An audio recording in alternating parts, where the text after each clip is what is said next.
안녕하세요. 홍프로 스포츠입니다. 적중하신 가족방분들 모두 축하드립니다. 홍프로 가족방에서 모든 경기, 언오버 및 핸디캡, 최종 조합 공유해드리고 있습니다. 적중률 높은 홍프로 가족방은 고정 댓글에 있는 링크로 문의해 주시기 바랍니다. 9월 15일 해외 축구 6경기 분석 시작하겠습니다. 첫 번째로 토트넘 대 아스날 경기 알아보겠습니다. 먼저 토트넘은 4-2-3-1 포메이션을 기반으로 손흥민과 메디슨의 창의성을 중심으로 지공을 전개하는 스타일을 선호한다. 최근 뉴캐슬전에서 패배했으며 상대의 빠른 역습에 취약한 모습을 보였다. 최전방 자원인 솔랑케와 히샬리송이 부상으로 결장해 클루셉스키가 임시 스트라이커로 출전 중이나 공격에서의 기여도가 부족하다. 수비는 로메로와 반 더벤의 빠른 발을 중심으로 안정적인 모습을 보이며 상대의 공격을 견제하는 데 중점을 두고 있는 모습이다. 이어서 아스날은 4-3-3 포메이션을 선호하며 웨데고르와 제수스가 부상으로 결장해 실리적인 운영이 예상된다. 트로사르와 사카가 토트넘의 배후 공간을 공략할 가능성이 크며 하베르츠가 제로 톱 역할을 맡아 연계 플레이를 주도할 것이다. 수비는 가브리엘과 살리바가 중심을 잡고 있으며 라인을 다소 낮추고 팀버와 화이트가 중앙으로 좁혀 수비의 견고함을 더할 계획으로 보인다. 토트넘이 공격에서의 부상 여파로 인해 득점이 어려워 보이는 게 사실이다. 아스날의 견고한 수비에 고전할 확률이 높아 보이는 매치업이다. 아스날이 측면 자원을 활용한 역습을 통해 승기를 잡을 가능성이 높다. 아스날 승리를 추천합니다. 두 번째로 셀타비고 대 바야돌리드 경기 알아보겠습니다. 먼저 셀타비고는 아스파스를 중심으로 한속공 전개가 주요 전략이다. 최근 오사수나와의 경기에서 패배했으나 대등한 흐름을 유지하면서도 결정적인 찬스를 놓친 것이 아쉬웠다. 핵심 이선 자원인 스벤베리의 부재로 인해 공격력이 다소 약화되었으나 이글레시아스의 제공권을 활용한 공격 전개는 여전히 유효하다. 수비에서는 도밍게즈의 부상이 발생하여 대체 자원 스타펠트와 호흡을 맞추고 있다.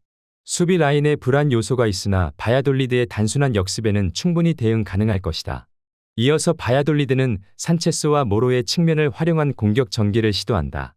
최근 바르셀로나 원정에서 대패하며 수비와 공격에서 모두 허점을 드러냈다. 산체스와 안드레가 부상으로 결장하면서 공격력은 크게 약화되었고 라타사의 결정력에 의존하고 있다. 수비에서는 보여모의 이적 이후 조직력에 문제가 생겼으며 죄메르트와 산체스 라인은 불안한 모습을 보이고 있다. 셀타 비고는 공격 자원이 일부 결장한 뒤 진행하는 매치업이지만 바야돌리드의 엉성한 수비 라인을 공략할 수 있는 전력이다. 반면 바야돌리드는 부상과 이적으로 인해 전력이 약화되었으며 공격 전개에서의 날카로움이 상대적으로 떨어진다. 셀타비고 승리를 추천합니다. 영상은 잘 보고 계신가요? 핸디, 언오버 및 최종 조합 공유받아 보실 수 있는 가족방 입장 방법 알려드리겠습니다. 첫 번째로 영상 하단의 댓글을 클릭해 주세요. 두 번째로 댓글에 링크를 클릭해 주세요. 마지막으로 채팅 참여하기 후 메시지 주시고 답장 기다려 주시면 됩니다. 나가기 하시면 가족방 입장시켜드릴 수 없습니다. 언제든 편하게 문의 주시기 바랍니다. 세 번째로 아탈란타 대 피오렌티나 경기 알아보겠습니다. 먼저 아탈란타는 3-4-1-2 포메이션을 선호하며 빠른 공수 전환을 중시하는 팀이다. 직전 인터밀란전에서 패배를 기록하며 결정력에서 큰 문제를 드러냈다. 사마르지치와 레테기가 속공을 이끌며 파살리치의 창의적인 패스가 큰 역할을 할 것으로 보인다. 다만 짐시티의 부상으로 수비 라인은 불안정한 상태다. 드룬과 톨로이, 루게리로 구성된 백스리가 피오렌티나의 지공을 막아낼 수 있을지 의문이 드는 게 사실이다. 이어서 피오렌티나는 중원에서 빌드업을 통한 지공 전개를 선호한다. 최근 몬차전에서 무승부를 기록하며 경기 막판에 극적인 득점을 올렸으나 전체적으로 답답한 경기 운영을 보였다. 벨트란과 킨, 콜파니가 공격을 주도하지만 팀 전술이 아직 불안정하기에 대량 득점은 어려울 전망이다. 수비진 또한 비라기와 라니엘이 코무쪼의 배후 공간 관리가 부족하여 아탈란타의 속공에 노출될 가능성이 커 보이는 상황이다. 피오렌티나가 경기를 주도할 것으로 보이지만 아탈란타의 속공의 배후 공간을 자주 허용할 것이다. 두 팀 모두 수비에서 문제를 겪고 있기에 난전이 예상된다. 난타전 속에 그래도 아탈란타가 신승 정도는 가져갈 수 있을 것으로 보인다. 아탈란타 승리를 추천합니다. 네 번째로 지로나 대 바르셀로나 경기 알아보겠습니다. 먼저 지로나는 4-3-3 포메이션을 선호하며 치안코우와 힐을 중심으로 속공 전개를 시도할 것이다. 세비야와의 원정 경기에서 승리를 거두며 효율적인 마무리를 보여줬지만 3선에서 에레라의 부상과 로메우의 압박 취약점이 문제로 작용할 수 있다. 루이즈는 최전방에서 고립될 가능성이 높아 보인다. 수비 라인에서는 로페즈와 블린트가 나름의 호흡을 보여주지만 바르셀로나의 빠른 전환과 압박에 대응하기에는 다소 부족할 수 있다고 보여지는 상황이다. 이어서 바르셀로나는 4-2-3-1 포메이션을 활용하며 하피냐와 올모, 레반도프스키와 야말을 중심으로 한 지공 전개가 특징이다. 최근 바야돌리드와의 홈 경기에서 대승을 기록하며 압도적인 경기력을 보여줬다. 3선에서 페드리가 건재하며 창의적인 패스 공급을 이어가고 있다. 수비에서는 마르티네즈와 쿠바르시의 안정적인 빌드업과 공수 전환 능력이 돋보이며 쿤데가 라이트백으로 나서 속공에도 대비하고 있는 모습이다. 바르셀로나는 유기적인 공격 전개로 지로나의 수비를 압박할 수 있을 것이다. 지로나는 에레라의 부상과 로메우의 약점으로 인해 강력한 대응이 어려울 전망이다. 이번 경기는 바르셀로나가 비교적 쉽게 승리를 가져갈 수 있을 것으로 보인다. 바르셀로나 승리를 추천합니다. 영상은 잘 보고 계신가요?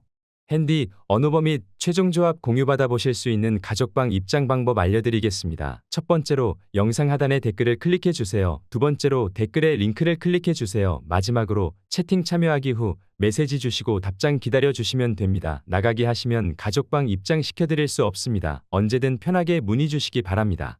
다섯 번째로 토리노 대 US 레체 경기 알아보겠습니다. 먼저 토리노는 주로 아담스와 자파타의 제공권을 노리는 단순한 공격 전개를 펼친다. 최근 베네치아전에서는 상대의 밀집 수비를 공략하지 못하다가 후반 막판 세트피스를 통해 승리했다. 소사와 라자로의 크로스를 활용해 공격을 전개하지만 세밀함이 부족한 모습을 보인다. 보이보다와 코코, 마시나로 구성된 수비 라인은 강력하며 리치와 리네티가 중원을 안정적으로 지켜주고 있는 모습이다. 이어서 레체는 크리스토비치를 중심으로 제공권을 활용한 속공을 시도한다. 최근 칼리아리전에서는 전반에 퇴장 이슈가 있었음에도 밀집 수비로 승리를 지켜냈다.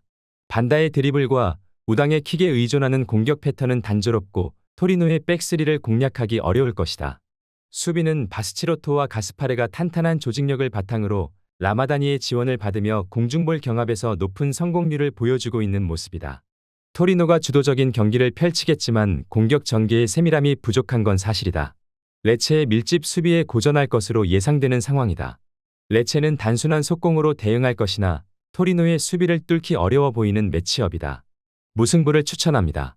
여섯 번째로 아우크스부르크 대 장크트 파울리 경기 알아보겠습니다. 먼저 아우크스는 마이어와 렉샤비카이의 전진 패스를 중심으로 경기를 주도하려 한다. 하지만 최근 하이덴하임전에서 패배하며 동선 정리 부족이 드러났다. 옌센과 TH의 공격 연결이 부실하며 에센데 역시 상대 수비를 효과적으로 공략하지 못했다. 수비 라인은 하우레우와 슐로터백이 중심을 잡지만 풀백들의 잦은 오버래핑으로 배후 공간에 허점을 노출하고 있는 모습이다. 이어서 장파울리는 3-5-2 포메이션을 기반으로 공격적인 플레이를 펼치지만 최근 우니온 베를린전에서 패배를 기록했다. 어빈의 침투 패스가 공격의 핵심이지만 부상으로 메칼프가 빠지면서 공격 전개가 답답해졌다. 스미스가 수비 라인의 중심을 잡으나 백스리의 느린 발 문제로 실점 가능성이 크다.